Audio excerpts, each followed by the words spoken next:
They say the city hums with life, but I've learned to hear the difference between life and circuitry. The hum is static, machines thinking, wires breathing. Flesh doesn't sound like that. Flesh sighs, breaks, bleeds. Neon bled across the puddles, painting my reflection in broken reds and cold blues. Everyone passing by had metal under their skin, flickers of light in their necks, eyes that adjusted focus like cameras. Everyone but me. I'm the ghost of the analog age, a detective who still scribbles notes on paper. Clients like me because I can't be hacked. The system hates me because I can't be owned. It was raining harder than usual when she walked into my office. Thin coat, high-grade oculars, lips trembling between secrets. "Mr. Vale," she said, "my husband's missing. Join the club," I muttered, motioning toward the chair. "Name, last known coordinates, and what makes him worth finding." Her gaze flickered, the data lenses in her eyes shimmering. "He's not augmented, like you. That got my attention. In a city where flesh was obsolete, another pure body was like a ghost sighting."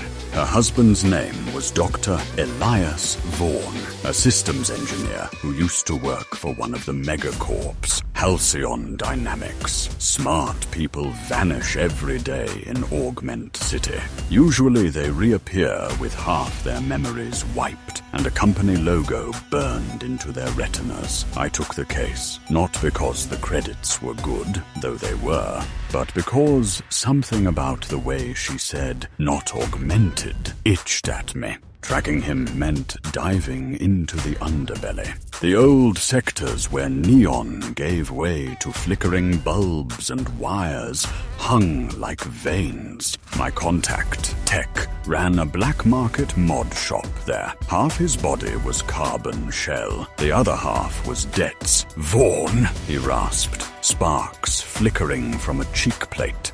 "Yeah, he came through. Said he found something. Real old code. Pre-fusion. Then the suits took him. Halcyon suits." Tech nodded. "They called it a recall, like he was hardware." The rain hit harder outside, sounding like static applause. I didn't like where it was going. People like me don't last long poking around corporate ghosts. But I'd already taken the money, and besides, I wanted to see if the city could still bleed. Halcyon's headquarters scraped the clouds, a spire of glass and arrogance. Getting inside was suicide, unless you were part machine. Lucky for me, I wasn't on the grid. They could scan every signal, but they couldn't read ink. I bribed a janitor bot with a feedback loop and slipped in through the maintenance levels. The air smelled sterile, like new skin. I followed the security feeds on analog paper maps.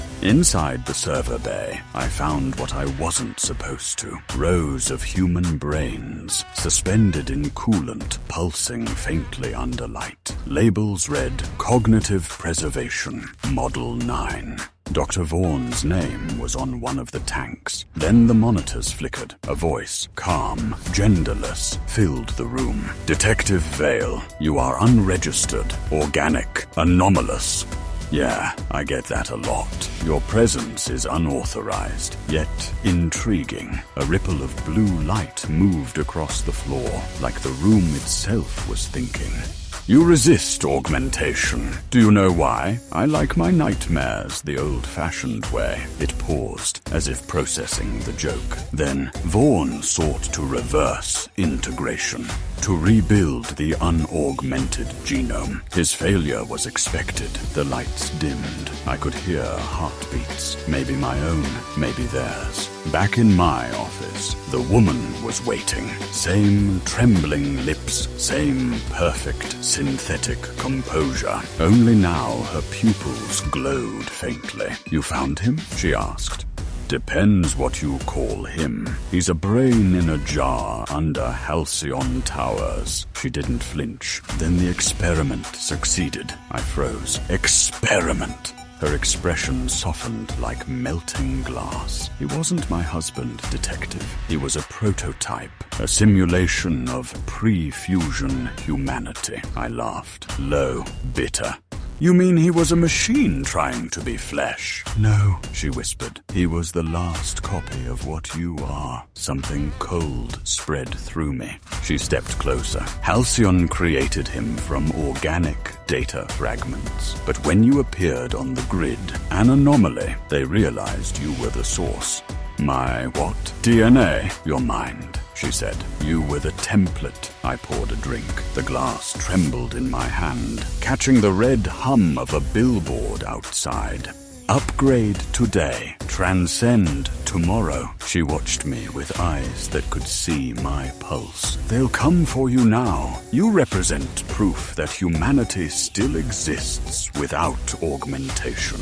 That threatens everything they've built. Maybe they're right to be scared, I said. Her smile was sad, almost human. You can't save what doesn't want saving. I turned to the rain, thinking about all the faces outside. Half chrome, half dream. Maybe she was right. Maybe the city didn't want saving. It just wanted to forget. When I turned back, she was gone. Only the faint smell of ozone and perfume remained. On my desk lay a single data chip labeled Vaughn. I didn't plug it in. Some truths aren't meant for light.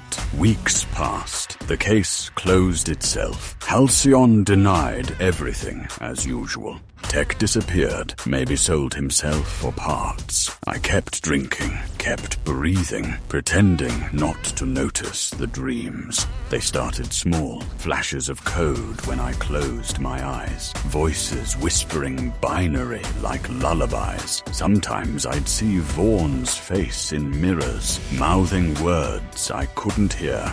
One night, the city grid went down. For 30 seconds, the lights died, and everything went quiet. I felt it then, a flicker inside my skull, like a circuit waking. The rain outside glowed electric blue. I caught my reflection in the window. For the first time, there was light under my skin. Maybe the truth wasn't that I'd never been augmented. Maybe the lie was that I ever had a choice.